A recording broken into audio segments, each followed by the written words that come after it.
A graça e a paz do Senhor Jesus Cristo a todos os filhos e filhas de Deus. Amém?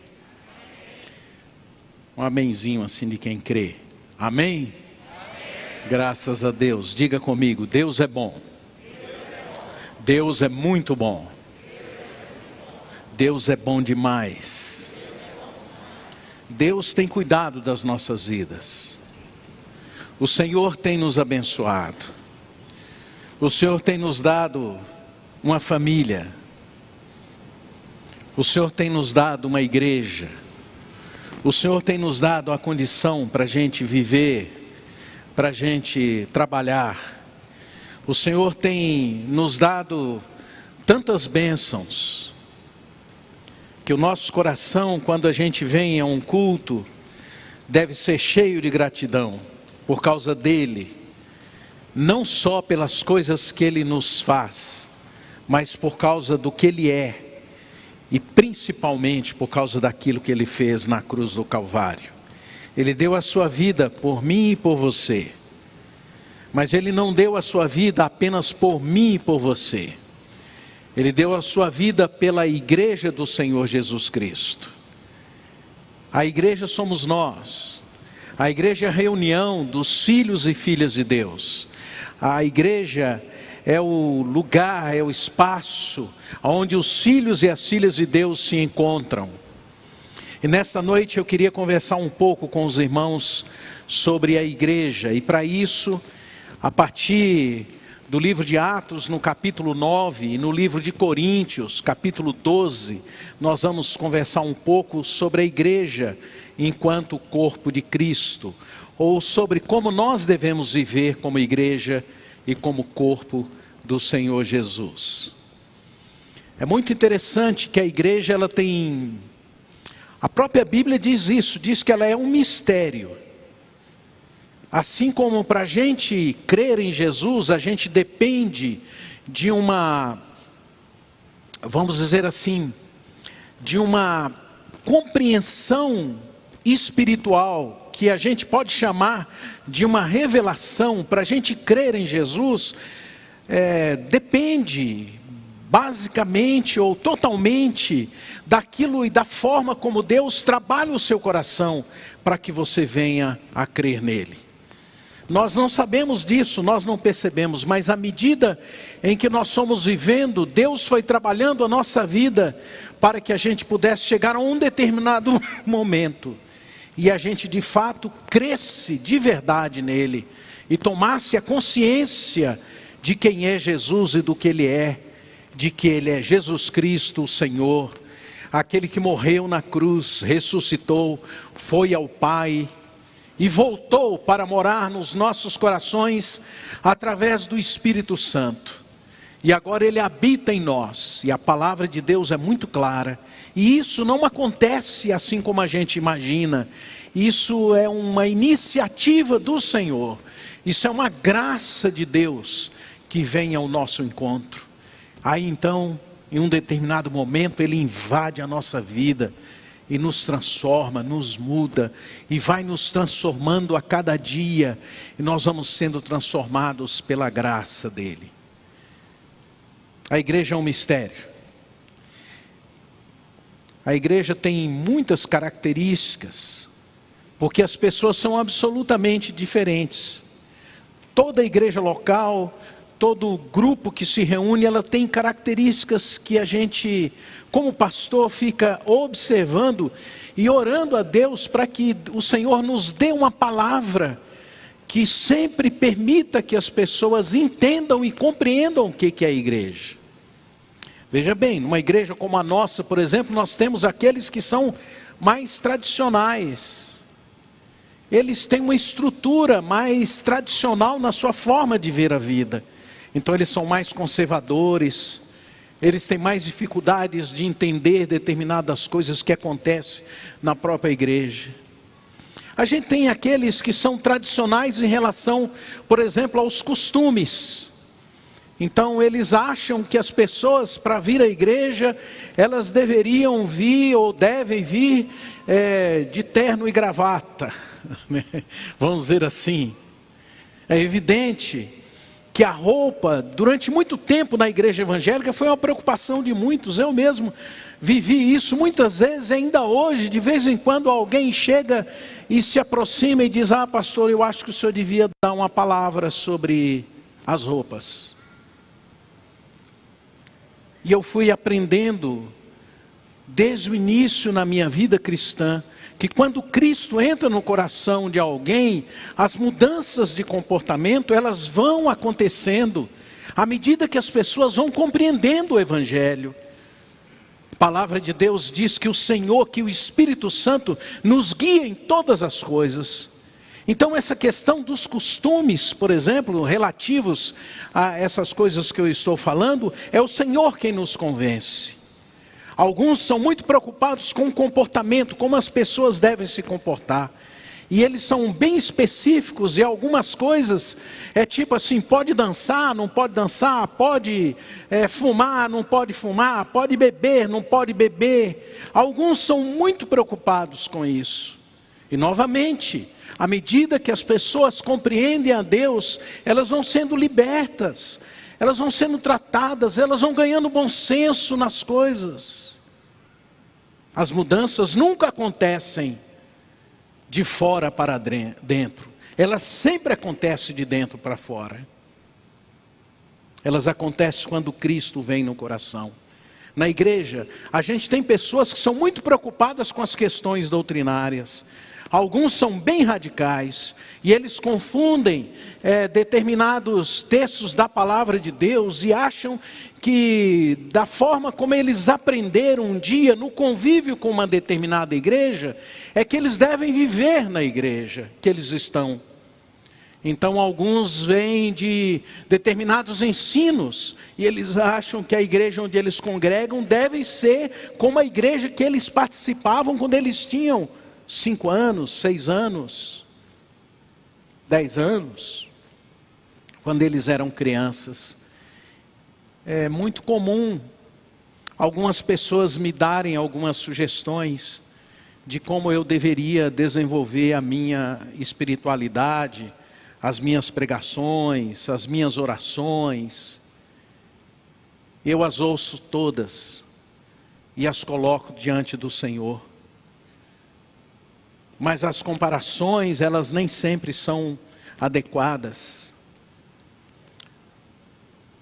Nem sempre elas são apropriadas. Algumas loucuras que alguns de nós vemos na internet, alguns chegam a pensar que elas deveriam ser aplicadas na vida da igreja e que o pastorzinho aqui deveria adotá-las. Eu poderia dar exemplos para vocês. Quando iniciei a minha vida cristã, num determinado momento, um pastor resolveu, ou entendeu, ou por alguma razão, começou a anunciar na cidade que ele estava tendo uma visão de Deus. E que a visão é que ele deveria ficar no templo, tirar suas roupas e ficar só de short.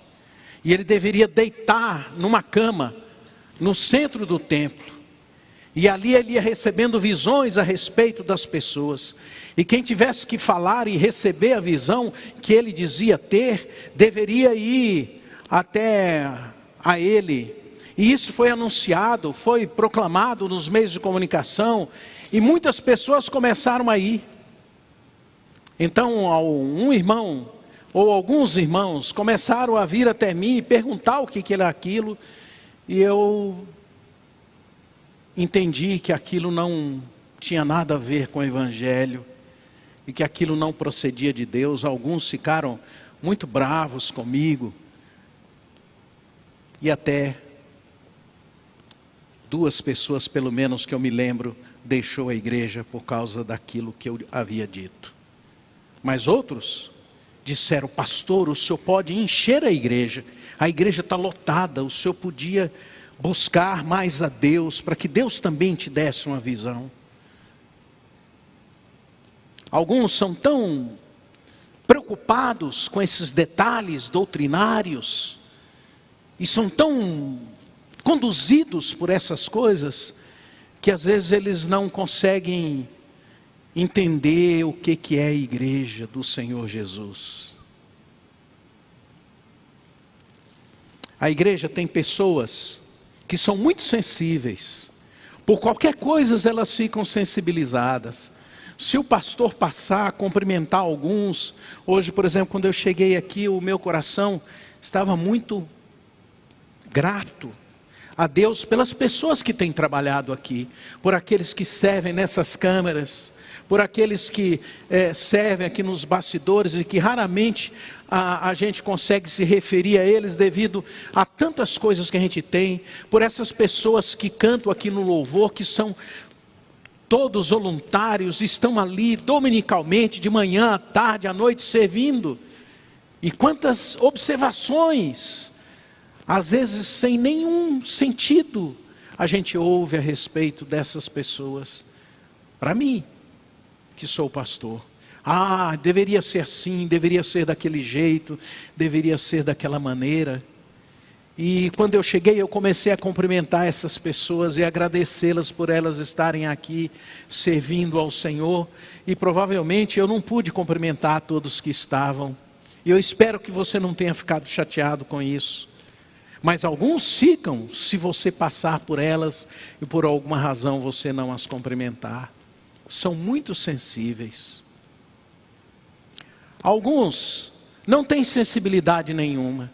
Ao contrário, eles são tão agressivos, eles são tão nervosos, que qualquer coisa que acontece aqui, eles ficam bravos. A igreja é um mistério de Deus, e só compreende aqueles que creem em Jesus, e aqueles que vão tendo essa revelação do que é a igreja. Isso aconteceu desde o início da igreja. O apóstolo Paulo, lá no capítulo 9, no livro de Atos, conta, ou o escritor do livro de Atos, que é Lucas, conta como Paulo descobriu o que era a igreja. Como vocês todos sabem, o apóstolo Paulo se chamava Saulo, era um perseguidor da igreja, e num determinado dia ele estava viajando, indo para Damasco, para prender os cristãos, e quem sabe até matá-los. Porque ele era um homem religioso, e na religião dele, os cristãos eram apenas mais um grupo de pessoas que eram contra a religião judaica. E ele vai, e na viagem ele ouve uma voz que diz assim para ele: Saulo, Saulo, por que me persegues? E Saulo então, assustado, ouvindo aquela voz, mas não vendo ninguém, ele pergunta: quem és tu, Senhor? E o Senhor responde: eu sou Cristo, Jesus Cristo, aquele que tu persegues. Mas Jesus já havia morrido. Jesus já havia morrido e havia ressuscitado. Então quem que Paulo estava perseguindo? Paulo estava perseguindo a igreja. E o que Jesus estava ensinando para Paulo era: a igreja é o meu corpo e eu sou o cabeça da igreja. Quando você persegue a igreja, você persegue a mim, era o que Jesus estava dizendo. E assim o Senhor foi conduzindo Paulo para entender o que era a igreja. Quando você fere a igreja, você fere a mim, Saulo. Quando você trata uma pessoa mal, você está tratando a mim mal. Quando você agride a igreja, você está agredindo a mim. Quando você é maldoso com relação à comunidade, que é o corpo de Cristo, você está fazendo o mesmo. Então aquela voz, que era o próprio Senhor, começou a ensinar a Paulo. E ele, não enxergando nada e não vendo nada, mas ouvindo a voz, ouviu que ele deveria ir até Damasco. Ele estava completamente cego. Então ele teve que ser conduzido até a cidade de Damasco, a rua direita. E ele foi até a rua, conduzido pelas pessoas, pelos amigos, aprendendo e compreendendo que na igreja do Senhor Jesus Cristo, que no reino de Deus, nas coisas de Deus, a gente depende das pessoas. A gente precisa ter relacionamentos com as pessoas, a gente precisa conviver com elas, porque é dessa forma que Deus faz com que a gente compreenda quem Ele é e a gente compreenda o que é a igreja. E Ele foi dependente das pessoas. E chegando lá, na rua direita, numa determinada casa, o Senhor disse a ele: agora você fica aqui, porque eu vou mandar alguém vir aqui para falar com você e o que você tem que fazer. E o Senhor deu uma visão, ofereceu uma visão para Ananias. Na Bíblia no Novo Testamento só tem 2 menções a Ananias. Ananias era um discípulo comum, uma pessoa comum, que cria em Jesus, talvez um desses que participam da vida da igreja, mas nem era notado, talvez nem percebido. Mas como ele teve uma visão, ele se dispôs a servir. Ele ouviu a voz do Senhor dizendo: Ananias, você tem que ir lá na rua direita e falar com Saulo, porque eu tenho um grande plano para a vida dele. Novamente Saulo iria aprender que Deus usa a igreja, usa as pessoas, para que ele tivesse uma compreensão da igreja. Saulo não foi recebido, nem foi mandado para ele uma pessoa importante, não foi mandado para ele o apóstolo Pedro, nem Tiago, o irmão de Jesus, nem nenhum deles. Quem foi falar com ele era Ananias, que do ponto de vista, vamos dizer assim, dos heróis da Bíblia, não era ninguém importante. Ananias, por sua vez, e através de Ananias, Saulo aprendeu também que na igreja do Senhor Jesus não pode haver preconceitos. A visão e a voz que Ananias ouviu dizia assim: este homem, quando usa-se essa expressão na Bíblia, quer dizer esta pessoa que está distante de mim, essa pessoa que é uma ameaça para mim, essa pessoa que eu não conheço, essa pessoa que eu não sei quem é. Este homem, disse Ananias ao Senhor, depois de ter respondido que iria fazer a tarefa que Deus havia lhe dado, ele se encheu de preconceito e de medo. Uma das razões pelas quais a gente não se aproxima das pessoas é porque a gente tem medo. No amor não há medo. O amor lança fora todo medo, mas o preconceito impõe medos e temores. E Ananias então disse: este homem, a gente tem ouvido falar dele, ele é um perseguidor, e ele pode matar. Ele começou a dar desculpas para não ir ao encontro do outro, de Saulo. Então o Senhor disse: vá, porque eu vou estar com você, e você verá o quanto Deus vai poder usar a vida de Saulo. E ele foi, e encontrou Saulo num quarto, e aí então Ananias orou, e quando orou, batizou, e quando ele terminou de orar, ele usou essa expressão na oração: irmão Saulo. E essa é uma expressão que significa irmão, quer dizer, é da mesma comunhão, da mesma família, do mesmo convívio, do mesmo contato. É alguém com quem as pessoas naquela época podiam tomar do mesmo alimento, sentar ao redor da mesma mesa. É alguém com quem você tem a comunhão. Derrubaram-se os preconceitos. Acabaram-se os preconceitos. E Saulo então começou a compreender. E na oração de Ananias, ele disse: Saulo será uma grande bênção para a vida de todos.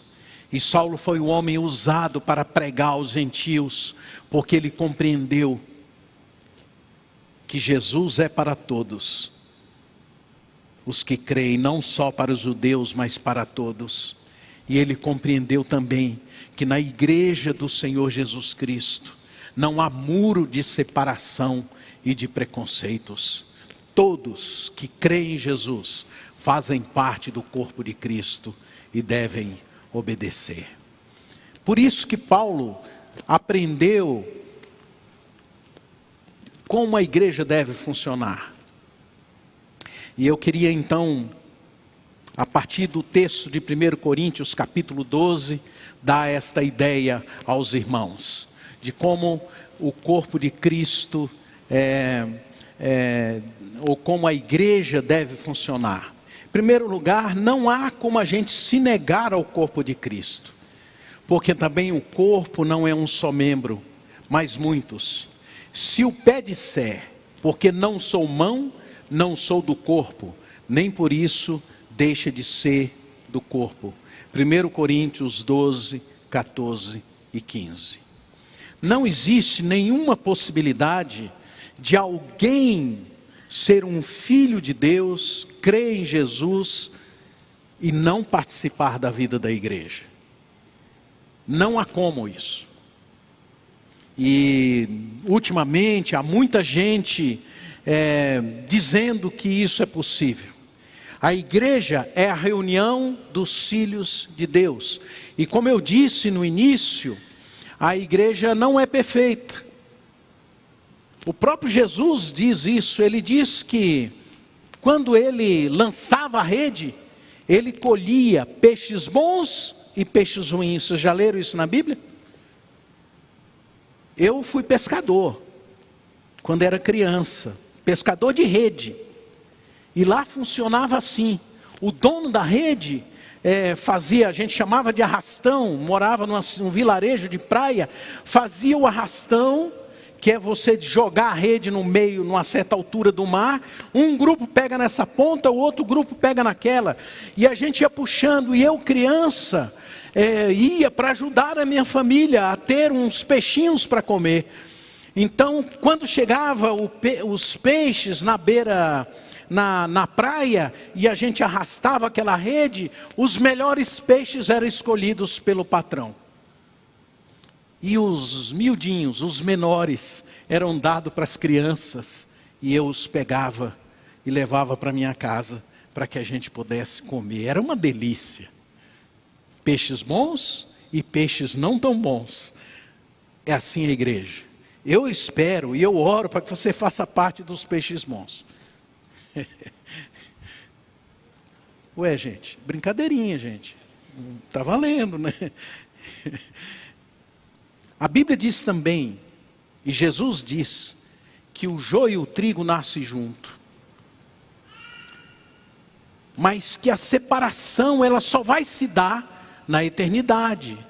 Por isso que a igreja tem essas imperfeições que a gente tem. É porque nós somos seres humanos.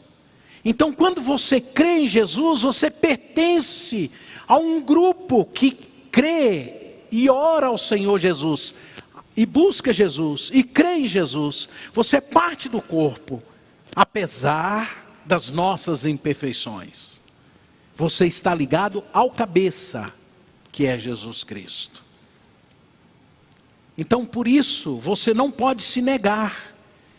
Você não pode estar aqui e não estar ligado a Jesus. Você precisa entender que a partir dele, você faz parte desse grupo de pessoas que creem em Jesus. E portanto você deve servir, você deve ser bênção aqui, você deve orar, você deve buscar a Deus, você deve não apenas torcer para que as coisas dê certo, mas você deve contribuir com a sua vida, com o seu talento, com a sua inteligência, com a sua bondade, com o seu amor, com tudo aquilo que Deus tem colocado na sua vida e que é bom. Você deve fazer o possível para estar participando e não se negar a participar disso. Porque esse projeto da igreja, ele não é meu, ele não é das pessoas, dos líderes dessa igreja, dos pastores. Ele está relacionado com a vida de Jesus. A segunda coisa que você deve entender é que no corpo de Cristo somos todos parte do corpo. Se todo o corpo fosse olho, onde estaria o ouvido? Se todo ele fosse ouvido, onde estaria o olfato?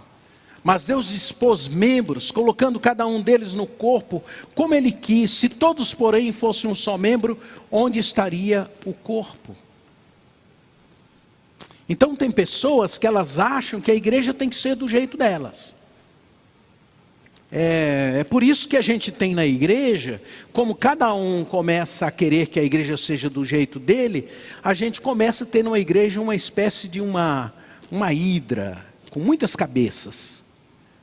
E aí, aqueles que lideram a igreja, especialmente os pastores, eles ficam tentando fazer essas pessoas entenderem o que é a igreja, e fazê-las entenderem que a opinião delas é importante, mas não dá para conduzir a igreja de acordo com o que cada um deseja, de acordo com o que cada um queira. Às vezes as pessoas não têm percepção dos seus limites, de até onde elas podem ir. Quando eu era jovem, eu fui numa exposição no MASP em São Paulo, eu morava lá, e teve uma exposição do Salvador Dalí, e na exposição havia um quadro que era um grande ouvido, e 2 pezinhos assim. Os quadros do Salvador Dalí são quadros assim, que tentam passar imagens a respeito das dificuldades ou daquilo que os seres humanos deveriam ser. Ele estava querendo dizer que as pessoas deveriam ser capazes de ouvir. Era uma coisa muito esquisita, 2 pezinhos assim, como se ele estivesse andando, e aquele ouvidão imenso. Tem gente na igreja que acha que a igreja deveria ser só ele, do jeito dele, da maneira dele, que deveria ser só ele a igreja. E por isso essas pessoas sofrem e têm dificuldades de entender quando outros são diferentes deles. Nós não somos iguais, nós somos diferentes. E é nisso que está a beleza do Evangelho e da pessoa de Jesus. É quando Ele vem ao nosso coração, quebra os nossos preconceitos e a gente começa a viver com as pessoas numa outra direção. Aqui em Maringá, quando eu cheguei, as flamboyants estavam florescendo. Quando eu mudei para cá, elas estavam ali na Serra Azul e na Avenida Tiradentes. E as flamboyants, naquela época, não tínhamos ainda os jardins embaixo das flamboyants, mas eram gramas. E embaixo das flamboyants não nascia grama, não crescia, porque as flamboyants não deixavam a grama crescer. Foi por isso que eles começaram a colocar os jardins ali, porque aquelas flores elas são temporárias, então eles têm que ir refazendo, e elas não dependem do sol para crescer, como dependia a grama na época que elas estavam presentes embaixo das flamboyants. Tem gente que não consegue deixar que os outros brilhem perto dela.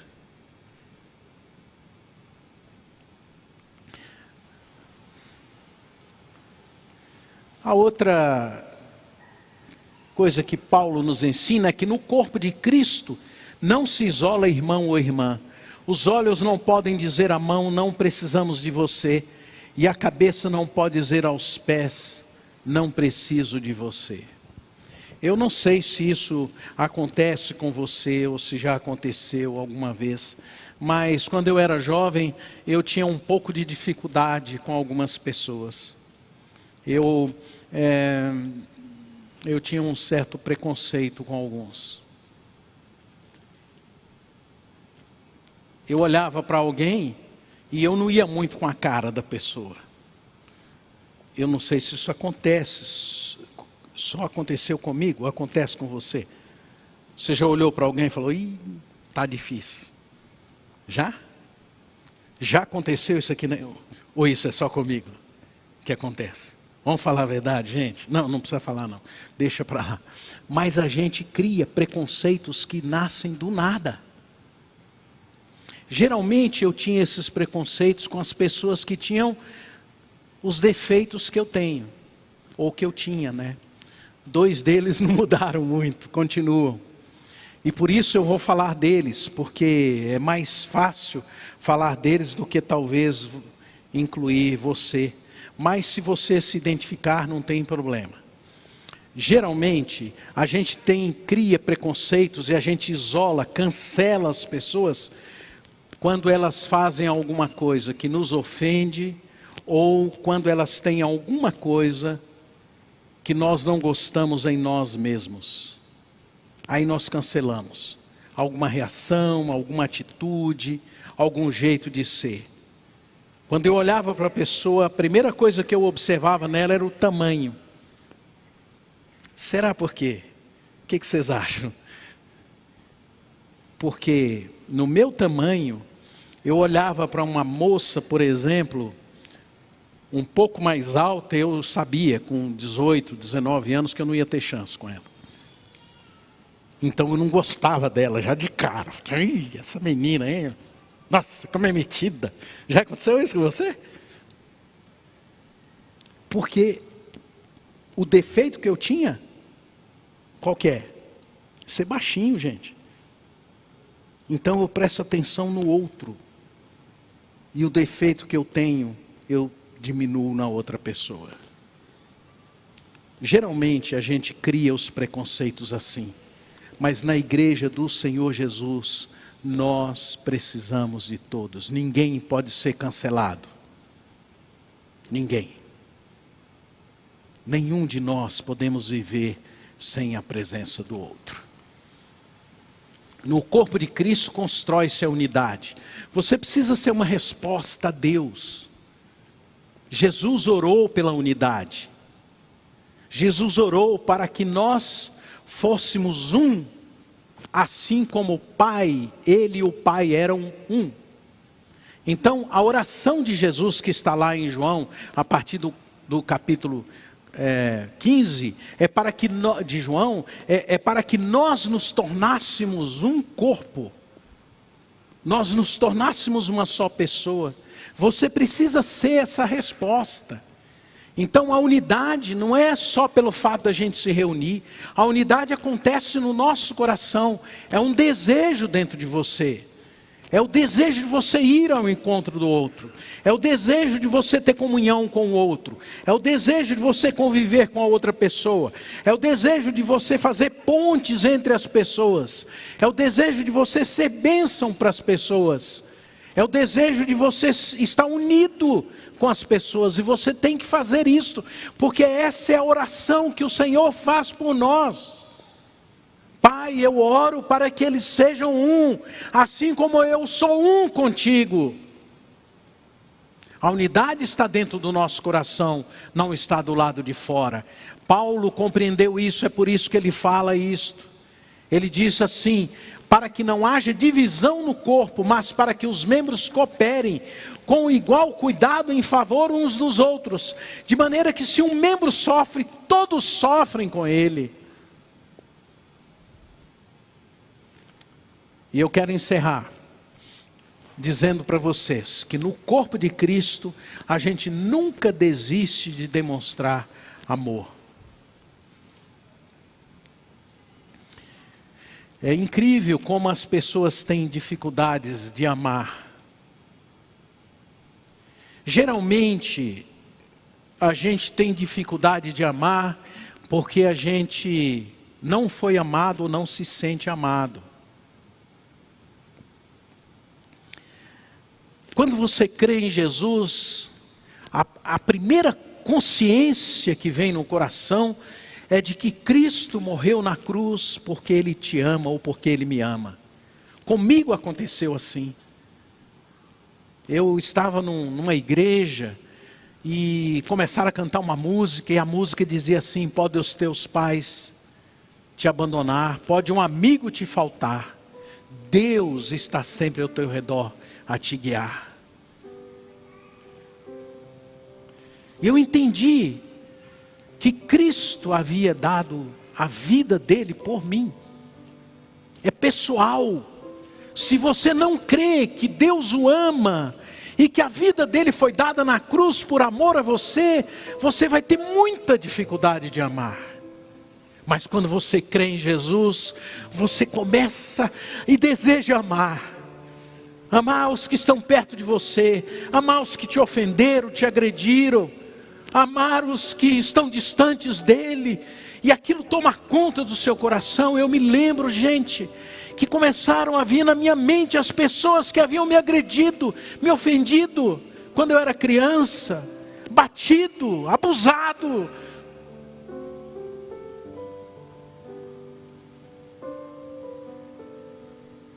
E no meu coração via: você é amado pelo Pai eterno, esse Deus que deu a vida, esse Deus que criou todas as coisas, esse Deus que fez tudo.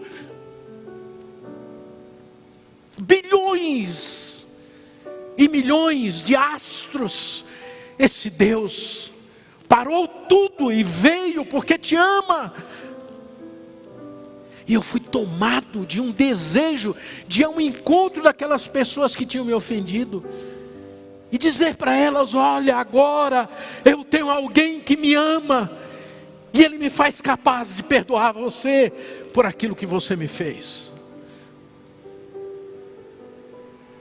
6 meses depois, eu já tinha visitado todos os meus tios, pedido perdão a eles e dito a eles: agora eu sou habitado pela pessoa de Jesus. Até aquele momento, 19 anos, eu nunca tinha ouvido que alguém me amava. Aí uma moça,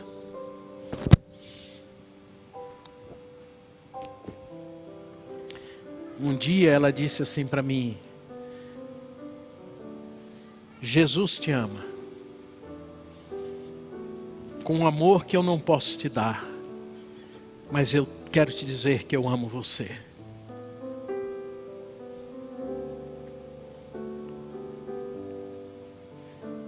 Na hora eu só tinha ouvido e entendido isso de Deus, nunca de nenhum ser humano. E eu disse assim: menos, você não me conhece.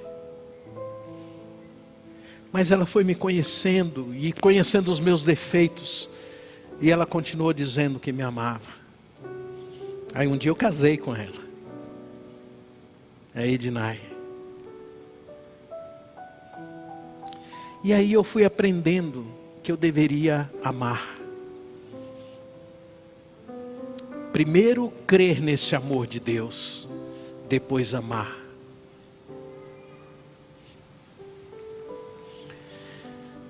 Quando você ama, você primeiro precisa receber a Jesus no coração. Aí depois você começa a amar. Paulo diz que a gente deve sofrer com os que choram, chorar com os que choram, se alegrar com os que se alegram. E Jesus nos ensina que a gente deve demonstrar esse amor verbalmente. Comece a demonstrar amor para as pessoas verbalmente. Você vai ver como é difícil, porque talvez nunca ninguém tenha dito. Lá na minha família eu comecei a usar, comecei a aprender e a dizer: amo você, te amo. Isso tornou-se um hábito entre nós, expressar verbalmente o nosso amor uns aos outros. Diga, a palavra de Deus diz que o amor cobre uma multidão de pecados. E quando você começa a usar essas palavras na sua casa, no seu viver, na sua família, você começa a perceber que as coisas vão mudando, o ambiente vai virando um ambiente de paz. A palavra de Deus diz que a gente deve demonstrar amor fisicamente. A palavra de Deus ensina que a gente deveria cumprimentar uns aos outros com o ósculo santo. Ou seja, com um toque, que a gente deve ser afetivo. E a gente tem muita dificuldade, porque a gente nunca foi abraçado, talvez. É interessante, quando os nossos filhos são crianças, a gente abraça os filhos, joga para cima, abraça, ai, te amo. Aí eles vão crescendo, vão ficando adolescentes. A gente também vai mudando. Aí isso já não fala mais, e você não abraça mais. Pai e mãe, abracem os seus filhos. Tragam para o aconchego. Tem muita gente procurando um abraço.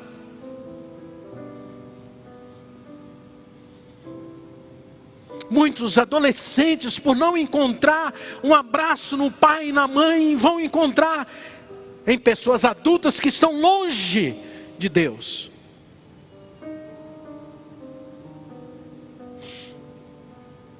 Jesus não só amou com palavras, e a palavra de Deus diz que a gente não deve amar só com palavras, mas com atitudes. E Jesus fez o maior gesto de atitude, que foi dar a sua vida na cruz. Jesus tocava as pessoas. Jesus deu a vida dele na cruz. Se você quiser de fato viver uma vida de amor, você precisa ter gestos de amor. Telefone, uma palavra, oração por alguém, um abraço naqueles com quem você tem liberdade para dar. E é na família que isso começa. Deus só tem 2 lugares onde Ele nos ensina a viver e nos ensina a amar. Uma é a família, outro é a igreja. Ele só tem 2 mandamentos: amar a Deus acima de todas as coisas e amar ao próximo como a ti mesmo. Aí as doutrinas caem por terra. Aí os preconceitos caem por terra. Aí as raivas caem por terra. Aí as amarguras caem por terra. Os rancores caem por terra. Os ódios caem por terra. Aí a preocupação com os costumes cai por terra. Aí a preocupação se as coisas estão saindo do jeito que eu gostaria, cai por terra. Porque o amor de Deus em nós nos faz pessoas capazes de amar. Eu quero te convidar nessa noite para você entender o que é o Evangelho. E dizer: Senhor, eu estou entendendo quem Tu és. Por isso eu quero viver uma vida inserida no corpo de Cristo, para o Teu louvor e para a Tua glória. Feche os seus olhos. Quando terminar a minha oração, eu quero que você cante conosco um louvor ao Senhor. Ore comigo. Senhor Jesus, somos gratos, Senhor, pela Tua vida, pela Tua presença, porque um dia o Teu Evangelho se revelou a mim. Porque eu não fui atraído a Ti pelas coisas perfeitas, mas eu fui atraído a Ti pelo Teu próprio Espírito. Foi o Senhor que me fez entender quem o Senhor é. E eu Te agradeço por isso. E agora, Senhor, eu faço parte de uma igreja, de uma comunidade, de um grupo de pessoas que têm dificuldades, que são limitadas, que têm humanidades manifestando na vida deles, complexidades. Mas, Senhor, eu sou grato pela vida deles, grato pela vida dos irmãos e irmãs, porque eu não sei o que seria da minha vida sem a Tua presença no meu coração e sem a vida de irmãos e irmãs no corpo de Cristo, para a gente caminhar, enfrentar as dificuldades desse mundo, para proclamar o Teu Evangelho àqueles que não Te conhecem. Eu não sei o que seria da minha vida sem a minha família, minha esposa, meus filhos, e agora os meus netos. O que seria, Senhor, sem eles? Oh Pai, muito obrigado, porque foi o Senhor que os trouxe para a minha vida. Foi o Senhor. Eu não escolhi nenhum deles, foi o Senhor quem os escolheu. Por isso eu sou grato a Deus por Ti. Foi o Senhor quem escolheu esses irmãos e irmãs para que com eles eu convivesse aqui na igreja. E eu sou grato a Deus pela vida deles. Senhor, nos abençoa, faz de nós uma igreja forte, uma igreja viva, uma igreja que pregue o Teu Evangelho, uma igreja que o amor seja a marca, o amor a Deus e o amor ao próximo. Transforma nossos corações, ó Pai, muda a nossa vida, transforma a nossa linguagem, nossas palavras, nossa compreensão da realidade. Faz de nós um povo que Te ama e um povo que vive para Te louvar e para Te adorar.